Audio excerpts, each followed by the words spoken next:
오늘 함께 보실 하나님의 말씀은 마가복음 11장입니다. 마가복음 1절로 11절 말씀.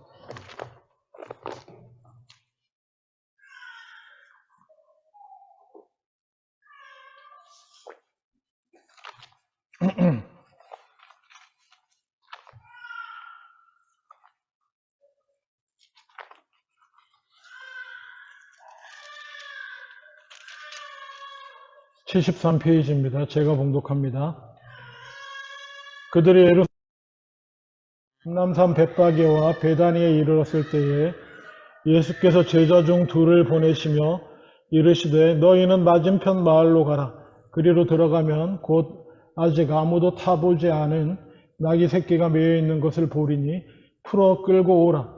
만일 누가 너희에게 왜 이렇게 하느냐 묻거든 주가 쓰시겠다 하라. 그리하면 즉시 이리로 보내리라 하시니 제자들이 가서 본즉 도리에 매여 있는지라 그것을 푸니 거기 서 있는 사람 중에 어떤 이들이 이르되 나귀 새끼를 풀어 무엇하려 하느냐 하며 제자들이 예수께서 이르신 대로 말한데 이에 허락하는지라. 나귀 새끼를 예수께로 끌고 와서 자기들의 겉옷을 그 위에 얹어 놓으며 예수께서 타시니 많은 사람들은 자기들의 겉옷을 또 다른 이들은 들에서 펴며 앞에서 가고 뒤에서 따르는 자들이 소리 지르되 호산나 찬송하리로다. 주의 이름으로 오시는 이여 찬송하리로다. 오는 우리 조상 다윗의 나라여 가장 높은 곳에서 호산나 하더라. 예수께서 예루살렘에 이르러 성전에 들어가사 모든 것을 둘러보시고 때가 이미 저물매 12 제자를 데리시고 베다니에 나아가시니라. 아멘. 예, 오늘은 종려주일로 지킵니다.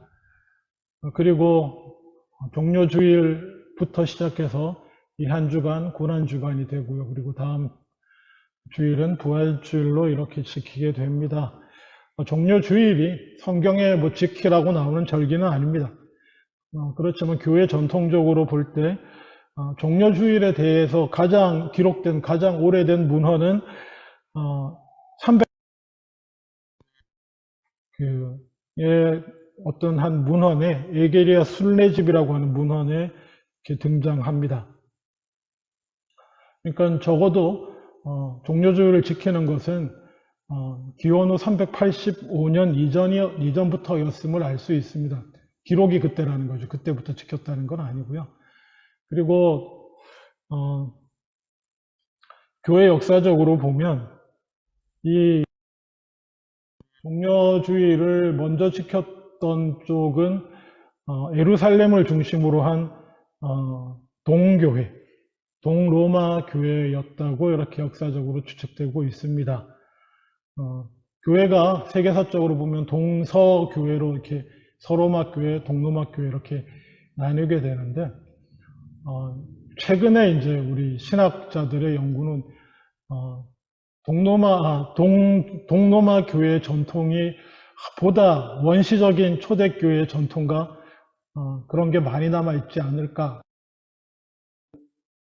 동로마 교회의 전통을 연구하는 경향들이 많이 있습니다. 이게 다 초창기 교회들이 있던데요. 예루살렘, 에베소, 안티옥 이쪽 라인이 전부 동로마 교회. 나중에 정치적으로 이렇게 서쪽 지역에 로마가 커지고 서로마 교회가 동서로마로 나뉘게 되는 이런 하여튼 역사적인 일이 벌어집니다만 어쨌든 종려주일도 동로마 교회에서 먼저 지켰고요. 그리고 나중에 서로마 교회에서 따라서 종려주일을 지키게 되는데 두 교회가 전통이 조금 달랐습니다. 어떻게 다르냐면 동로마 교회에서는 종려주일이 축하하는 주일이었어요. 축하하는. 예수님의 예루살렘을 기뻐하고 정말 그냥 호산나 축하하는 주일이었는데 서로마 교회에서는 이 종려주일을 지킬 때 애도하는 주일, 애도하는 성격이 더 강했다고 합니다. 여러분은 종려주일이 어떤 느낌이세요? 성경의 기록에 따라 우리가 뭐 종려주일에 대해 대부분 다 잘 아실 겁니다. 왜 종려주일입니까? 사람들이 종려나무 가지를 흔들어 예수님 환영했다 라고 하는 것, 예루살렘에 입성할 때에 올려놔서, 그리고 또 이 종려주일과 관련해서 우리가 가장 많이 듣게 되는 단어가 무엇입니까? 호산나. 호산나가 뭡니까? 원래 정확하게 발음을 하자면 히브리어로 아람어로 호시아나입니다. 호시아나, 빨리 하면 호산나 그런 느낌이에요. 호시아나. 예. 이제 구원해 주시옵소서, 우리를 구원하여 주시옵소서, 뭐 이런 뜻입니다. 구원하소서, 호산나. 지금 우리를 구원해 주시옵소서. 그리고 사실 다른 특별히 제일 먼저 기록된 것으로 여겨지는 마가복음에 보면은 오늘 읽었는데 한번 보세요. 그 입성할 때에 종려나무 나옵니까 안 나옵니까? 한번 성경 본문 보시면 8절 보세요. 많은 사람들은 자기들의 겉옷을, 또 다른 사람들은 들에서 벤 나뭇가지를 길에 폈다 이렇게 되어 있거든요. 그래서 마가복음도 그렇고 누가복음도 그렇고 마태복음도 그렇고 길에 깔고 흔들었는데 이게 사실 무슨 나무인지는 기록이 안 나와 있어요. 어쩌면 마가나 그 당시 사람으로서는 너무나 그냥 우리가 흔드는 나뭇가지 옆에서 꺾고 와서 뭐 이런 느낌이었기 때문에 무슨 나무인지 없었던 것 같은데, 그럼 이 종려나무란 얘기는 어디서 왔냐? 지난주에 말씀드렸죠. 가장 오래 살아남아서 모든 사도들의 순교와 이런 걸 다 지켜보면서 교회가 이단의 공격에 흔들리는 모습 앞에서 마무리 총정리를 해주시고 가신 사도 누구요? 요한. 요한이 복음서를 기록하면서 그때 흔든 게 종려나무였다고 쓰고 있습니다. 요한복음이. 사람들이 흔든 건 종려나무 가지다. 이미 그때 교회는 이방인들도 많이 들어와 있고 단순히 유대인들 중심의 교회 이상의 곳이었기 때문에 아마 그런 설명을 했던 것 같아요. 유대인들 입장에서는 전통적인 겁니다. 종려나무 가지를 흔드는 거. 왜? 주변에 흔했기 때문이기도 하고, 일종의 대추나무과 일종이거든요. 그래서 열매가 진짜 달다고 하면 지금. 그래서 가나안 땅에 적과 꿀이 흐른다고 할 때 혹시 실제로 그 꿀은 이 종려나무 열매 같은 대추 같은 것에 그 단맛을 말하는 게 아닌가 그렇게 주장하는 학자들이 있습니다. 하여간에 그 정도로 주변에서 잘 볼 수 있고 하는 거였는데, 사도 요한이 요한복음서를 다시 한번 예수님의 사역을 정리하면서 종려나무다 이렇게 꼭 집어주고 있어요. 그래서 종려주일 그렇게 지키게 됩니다. 오늘 본문 한번 살펴보기를 원합니다.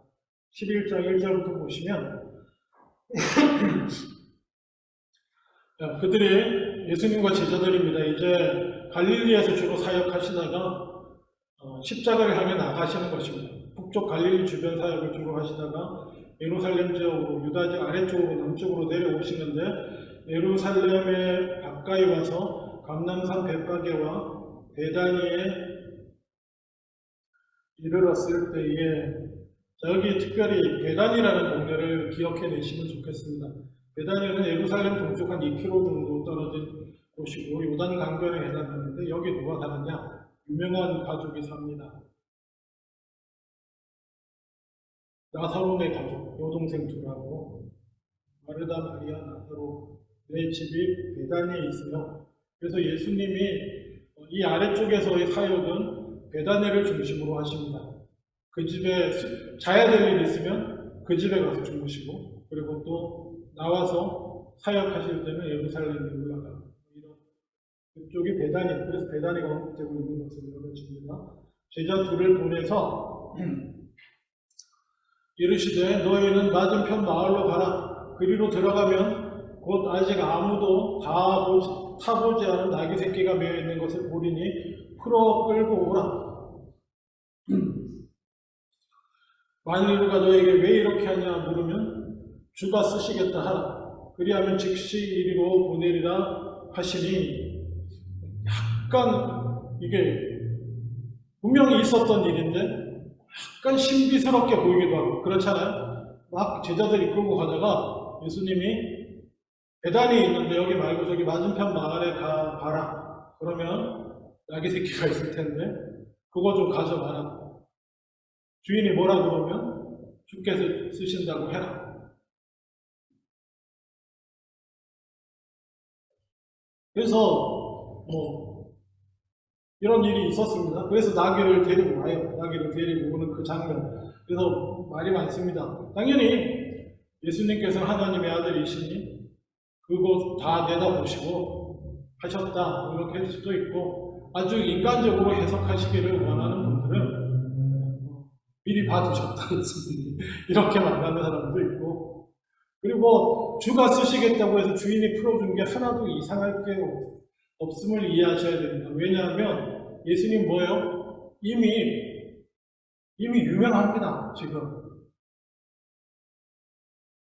하나님이 보내신 메시아, 아니면 최소한 우리에게 400년 만에 세례요한이 이루어주신 하나님의 큰 선지자, 하여튼 적어도 이런 느낌이 강하고 많은 사람들이 따르고 이런 걸 알고 있기 때문에 당연히 주께서 쓰시겠다.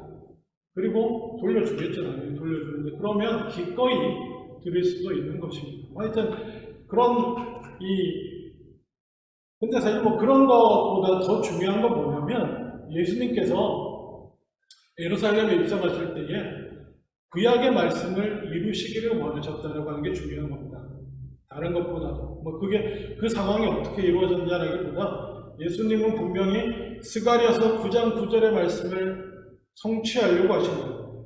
구약 스가랴 9장 9절에 보면 시온에 따라, 오늘 그 교동문에도 있었던 건데, 시온에 따라 크게 기뻐할지어다 예루살렘에 따라 즐거이 부를지어다. 보라, 내 왕이 내게 임하시나니 그는 공의로우시며 구원을 베푸시며 겸손하여서 나귀를 타시나니 나귀의 작은 곧 나귀 새끼니라. 이 말씀이 구약이 자신을 통해서, 구약의 메시아에 대한 말씀이 자신을 통해서 성취되는 것을 보여주시는 거예요. 기억나십니까? 공생에 처음 고향에 가셔가지고 회당에 들어가서 그날 말씀을 선포하실 때 뭡니까? 혹시 이사야서의 말씀, 그 메시아 예언의 말씀이 나를 통해서 이루어졌다고 선포하시고, 예루살렘에 입성하실 때도 그 구약의 말씀에 따라서 나귀를 타고 말씀의 성취임을 계속 보여주시는 것입니다. 성취이기도 하고, 나귀를 타고 들어가는데, 나귀가 상징하는 게 무엇입니까? 스가랴서에 나오는 것처럼 나귀는 겸손입니다. 나귀에 반대되는 동물이 뭘까요? 말입니다. 말은 누가 탑니까? 옛날엔 말은 정말 비쌌습니다. 오늘날 고급차 이상이에요. 생각해보면 약간 비유를 하자면 장갑차나 탱크 정도에도 비유될 수 있는 게 말입니다. 그리고 차 중에서도 최고급차 이상 가는 게 말이고, 그리고 전에 말씀드렸다시피 역사적으로 보면 말값이 사람값보다 비쌌습니다. 그냥 인간 노예, 종 값보다 비싼 게 말이고, 그래서 왕이나 장군이나 뭔가 자기가 높고 위대하고 승리자고 지배자고 이런 걸 보여주고 싶은 사람들은 다 말을 타고, 어디 점령군이나 로마군 다 말을 타고 입성하고 사람들을 다 아래에 내려보면서. 나귀는 그렇지 않습니다. 나귀는 짐을 싣거나 그런 나귀를 타고 폼을 잡을 수가 없습니다. 거의 키 큰 사람이 타면 발이 땅에 닿을 수도 있을 만한 동물이 다리 긴 사람이면 그게 나귀입니다. 나귀 타고 폼 못 잡아요. 나귀가 어떻게 걷습니까? 그야말로 쫄래입니다. 한번 생각을 해보세요. 많은 사람들이 다윗의 자손이여 호산나 왕으로 맞이하면서 흔드는 그곳에 왕을 맞이하는 마음으로 막 찬양하면서 이제 구원하여 주시옵소서 이러고 있는데, 막 그런 군중 사이로 탁 들어오시는데 당당하게, 위풍당당하게 크고 훌륭한 높은 말에 앉아 계시지 않고 자기 쫄래 죄송합니다. 형용사가 좀 생각나는 게 안 돼요. 예수님 그거예요. 나귀 타고 그냥 사람들 많이 오고, 근데 어쩌면 키 큰 사람보다 작았을 거예요. 낙이 타고 있으면. 로마군이나 이런 사람들은 마리에서 사람들 흔드는 종려나무 가지보다 위에서 이렇게 내려다보면서 입성하는 곳에 예수님은 낙이 타고 들어가셨어요. 일부러 그렇게 하신 것입니다. 일부러. 정말 하나님 관점에서 보면 벌레만도 못한 인간 주제에 인간들끼리 중에 지가 좀 잘났다고, 지가 힘도 있고, 지가 권력도 좀 있다고, 지가 돈도 있고, 지가 뭐 부도 있고 뭐도 있다고 말 타고, 지가 좀 높다고, 그러고 사람들 가운데 드러내고 싶고 환영받으면서 들어갔던 역사상 모든 왕들, 귀족들, 잘났다고 하는 인간들을 그냥 한 방에 까시는 거죠. 한 방에 비우시는 거예요.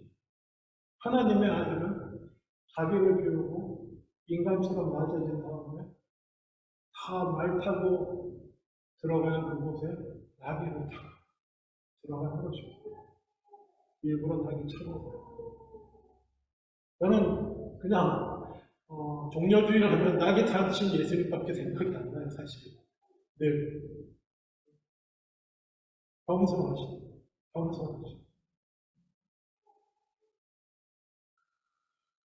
이게 비유가 될지 모르겠는데요. 비유 안 하겠습니다. 이거 넘어가죠. 네, 하여간 그런 겸손을 집중이십니다.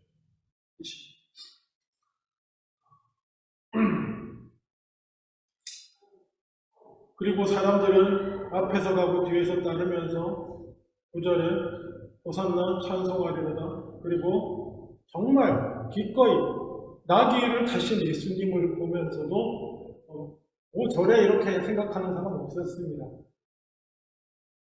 그런 사람이 혹시 있을지 모르겠지만 대부분의 사람들은 기꺼이 자기 옷을 펴서 예루살렘에 올라오신 주님 앞에 깔고 자기 것들을 내어드리고 길을 내어드리며 환영하고 헌신하였습니다. 그리고 우리가 좀 생각해 볼 것이 10절에 있습니다. 찬송하리로다. 이게 한국말로 해보니까 오는 우리 조상 다윗의 나라, 이렇게 한국말로 되어 있어요. 그러니까 킹덤 오브 데이빗인데 다윗의 왕의 나라가, 알아듣기 쉽게 말하면 하나님의 나라가 지금 임한다는 의미가 더 강하게 있습니다. 온다는 말 그대로 오는, 예수님이 예루살렘에 입성하시는 것이 다윗의 왕위가, 하나님의 통치가 우리 가운데 임하시는 것이라는 것을 말해주는 겁니다. 이게 무슨 얘기냐면 예수님이 바로 그 왕이시라는 거예요. 예수님이 예루살렘에 들어오는 것이 하나님의 나라가, 다윗의 왕국이 우리 가운데 오는 것과 같습니다. 새 왕국이 임한다는 건 뭐예요? 새 왕이 들어서면 새 왕국이 임하는 거예요. 그러니까 예수님이 예루살렘에 올라오시는 것은 바로 새 하나님의 나라가 이제 시작될 것이라고 하는 어떤 기대가 있고 그렇게 찬양하는 것입니다.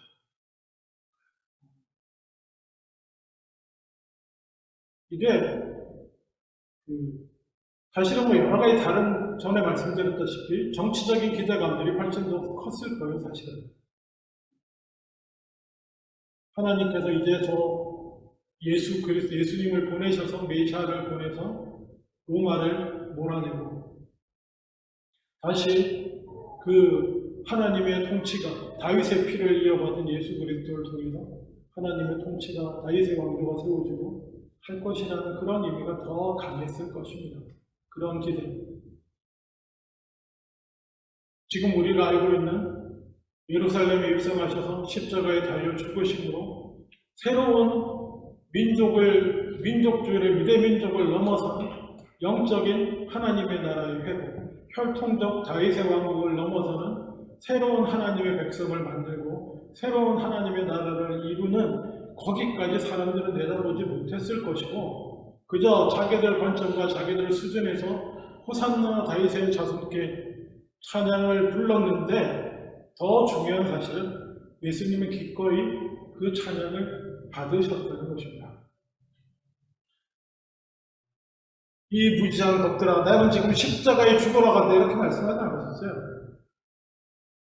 하나님 나라 로마를 몰아내고 내가 지금 왕대로 가는 게 아니고, 낙이 탄 거 안 보이니? 내가 지금 뭐 말 타고 싸우러 들어가는 거 아니거든, 이런 얘기 안 하셨어요. 그냥 자기들 수준에 그냥 메시아니까 구세주로 받아들이고 기뻐하는 사람들, 그냥 그 찬양 다 받으시고 그렇게 예루살렘으로 들어가셨습니다. 주님의 사랑으로 받으시고 들어가셨는데, 그 난리를, 죄송합니다. 그렇게 하면서 예루살렘에 딱 들어갔는데, 그 다음에 어떻게 됐다고 성경은 말하고 있습니까? 오늘 11절 한번 보세요. 예수께서 예루살렘에 이르러 성전에 들어가서 모든 것을 둘러보시고 때가 이미 저물매 12 제자를 들으시고 회당에 나가십니다. 여러 다른 많은 또 사건 기록들이 마태나 누가나 요한복음에 있는데, 이 정확한 예수님의 행적과 배경에 대한 기록은 마가가 제일 정확한 것 같아요. 아주 심플합니다. 그렇게 환영받고 입성했는데 예수님이 하신 게 뭐냐? 성전에 가셨어요. 들어가서 성전을 가시고 성전 상황을 한번 쫙 둘러보신 거예요. 성전 상황 우리가 이미 알고 있잖아요. 강도의 불혈이 되어 있고, 돈 받고 주는 자, 돈 바꾸는 걸로 이익 보는 자, 여러 가지 재물 갖다 놓고 팔아서 이익 보는 자, 다 말씀드렸죠. 그게 왜 그런 게 생겼는지. 재물은 흠이 없는 걸 갖다 바쳐야 되는데, 기껏 자기 고향에서 깨끗하고 정성껏 골라서 가지고 예루살렘까지 가져오면 판별을 해요. 제사장들이 이거 흠 있어, 때가 타서 안 돼. 그럼 어떡합니까? 옆에 가서 사야 되는 거예요. 그런 거예요. 그런 시스템. 거기서 파는, 재물 파는 사람들은 또 제사장들한테 이렇게 이익금 나눠주고, 이런 거예요. 돈도 성전에서 쓰는 거는 성전 화폐로 바꿔야 돼요. 그 당시 통용하는 일반 화폐로 쓰면 또 안 돼. 또 당연히 뭐가 문제 생기겠어요? 일반을 바꾸면, 재물 살려면 성전에서 통용되는 화폐로 바꿔야 돼요. 환전해야 돼요. 또 환전하면 그냥 합니까? 또 환전해갖고 돈 땡겨 먹는 사람이 있고, 그런 거예요. 예수님이 막 그러고 오셔서는 그냥 성전 쫙 둘러보시고 저녁이 됐습니다. 그럼 예나 지금이나 우리나라 조선시대도 그랬지만 시간 되면 성문 닫습니다. 아무도 못 들어오게. 그래서 나가신 거예요. 성문 닫고 주무셔야 되니까 어디 가세요? 나서 그러면 집에 회당에 가시는 거예요. 다시. 이러고 마무리가 됩니다. 종려 주일날의 실제 상황은 이렇게 마무리가 된 거예요.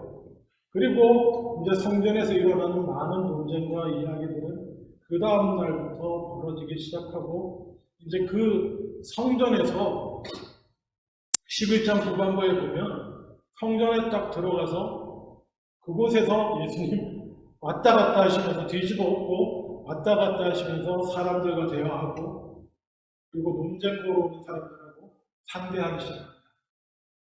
그래서 종교 지도자들 나와가지고 네가 뭔데 여기서 이러냐, 그럼 거기에 대해서 뭐라고 말씀하시고, 그걸 중심으로 해서 예수님은 십자가의 길로 가시고 죽음의 길로 가시는 거예요. 그 당시 종교 지도자들은 실질적으로 쟤는 제껴야겠다, 쟤 살려주면 안 되겠다, 이렇게. 그 전부터 좀 있었죠. 그러니까 예수님은 예루살렘의 입성은 죽기 위해서 사실 들어가신 거 맞습니다. 그 너머에 있는 십자가의 죽음을 바라보시면서 이미 제자들한테 얘기했지만 그 십자가의 죽음을 바라보고 들어가셨어요. 근데 중요한 사실은 그 고난당하고 십자가에 수치고통 당하며 죽을 거를 눈앞에 보시면서도 그 모든 과정 중에 하나님의 말씀을 성취하시기를 원하셨고요. 나귀도 타시고 하셨으면서 동시에 자기를 환영하는 사람들의 하나님을 향한 찬양과 메시아를 보내주신 것에 대한, 비록 오해가 있던 건지 그거 다 받아주죠. 축하를 다 받아주신 거예요. 그리고 십자가로 갑니다. 예수님 모르셨을까요? 나중에 그 환영했던 군중들의 많은 사람들이 십자가에 못 박으라고 부르짖는 군중이 됩니다. 근데 그럼에도 불구하고 처음에 그들의 환영 다 받아주셨어요. 축하 다 받아주시고. 그리고 그냥 십자가에 죽으러 가셨어요. 기억하지 않습니까? 예수님의 그 태도는 시종일관합니다. 십자가에 달려서도 뭐예요?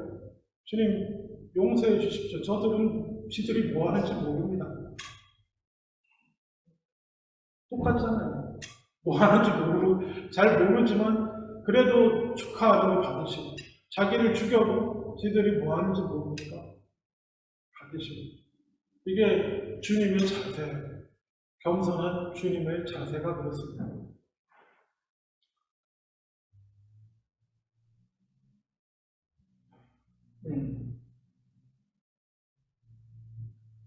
종려주일 우리 주님을 기억할 때 축하를 하는 것이 맞을까요? 애도하는 것이 맞을까요? 보통 이렇게 질문하면 둘 다 맞죠. 기꺼이 메시아로 환영받으신 주님을 우리는 함께 기뻐해야 될 줄로 믿습니다. 메시아.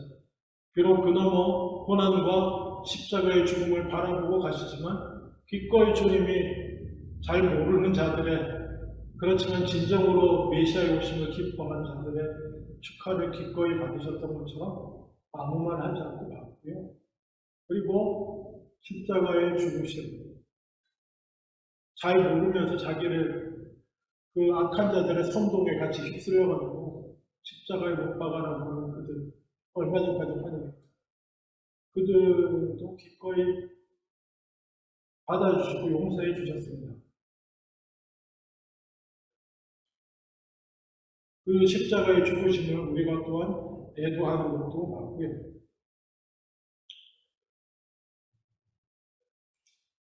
주님의 십자가를 생각하면 그 뒤를 따라가는 것이 우리의 인생일 텐데 우리의 삶도 그렇다고 느껴집니다. 축하받을 일과 애도할 일은 동전의 양면과 같이 존재합니다. 그렇지 않습니까? 이번에도 깊이 절감했습니다. 한쪽에서는 애도할 한 생명의 죽음이고 한쪽에서는 한 생명을 살리는 일이 축하할 일이 됩니다. 똑같아요. 예수 그리스도의 십자가의 죽으심이 슬프고 애도할 일이지만 또한 뭡니까? 그것을 통해서 이루어지는 우리의 영혼의 구원, 하나님 나라를 향한 우리의 구원과 관련해서 생각해보면 이것은 또한 마땅히 축하할 일이 되는 것입니다. 우리 인생에도 마치 지금은 슬퍼하고 애도해야 될 것 같아 보이는 일이지만 또 그로 인해서 축하하고 감사해야 될 일도 있는 것입니다. 그리고 예수님을 따라 살아간다고 하는 우리들이라고 한다면 기꺼이 주님처럼 비록 축하할 일에 애도할 일이 보이고 애도할 일과 축하할 일이 보일 때도 흔들림 없이 기뻐할 때는 기뻐하고 슬퍼할 때 애도할 일이 있을 때라도 사실은 감사와 기쁨을 찾으며 용서하고 묵묵히 받아들이며 그렇게 나아가는 것이 그리스도인의 삶이 아닐까라는 생각이 듭니다. 고난주간이라 고난에 관한 말씀도 나눴었지만 한 가지만 더 말씀드리면 고난이라고 하는 단어와 고난의 반대말이 뭘까? 이렇게 생각해 보면 답이 잘 안 나와요. 고난의 반대말은 통풍하는 건가? 즐거운 건가? 아니면 고난이 없는 건가? 뭐 이렇게 그렇게 생각하게 되는데 성경적으로 딱 그게 구분이 별로 안 됩니다. 하나님의 섭리하에서 마치 종려주일의 예수님처럼 축하와 애도가 분명하게 구별하기 힘든 거예요. 구약에서도 말입니다. 요셉의 사건을 한번 생각해 보죠. 요셉은 그 형들한테 팔리면서부터 뭐예요? 고난의 시작이잖아요. 안 좋은 일의 연속이잖아요. 풀리나 싶으면 형들 손에 죽나 싶었더니 그냥 노예로 팔려가다가 또 괜찮은 집에 들어가서 풀리나 싶었더니 또 망하고 또 감옥에 들어가고 막 이렇게 내리막인 것 같은 그 인생의 사실은 뭐예요? 요셉이 총리로 가는 길이었잖아요. 총리로 가는 길이고, 그리고 뭡니까? 흉년으로 인해서 굶어 죽을 수도 있는 그 하나님의 백성의 초창기 그룹, 그들을 살리는 일이 되는 것입니다. 그래서 그리스도인의 인생이라고 하는 것에서 이게 고난이다, 괴롭다 이런 것들과 기쁘고 좋다 이런 굳이 구별할 게 많이 없어요. 그래서 뭡니까?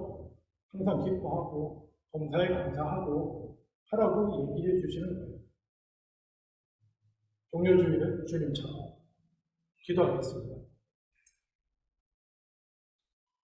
아버지 하나님, 종료주일 주님을 기억합니다. 예루살렘의 환영받음에 입성하셨지만 그것이 십자가의 죽음의 길이요, 또 십자가의 죽음의 길이지만 부활과 영광의 길이었던 그 길을 담담히 축하하면 축하받으시고 십자가에 못 박으라고 외치면 받아주시고 용서하시고 그렇게 나아가셨던 주님의 모습을 기억하며 우리도 믿음으로 이 땅 가운데 살아가는 저희들 다 되게 하여 주시옵소서. 감사드리고 예수님 이름으로 기도합니다.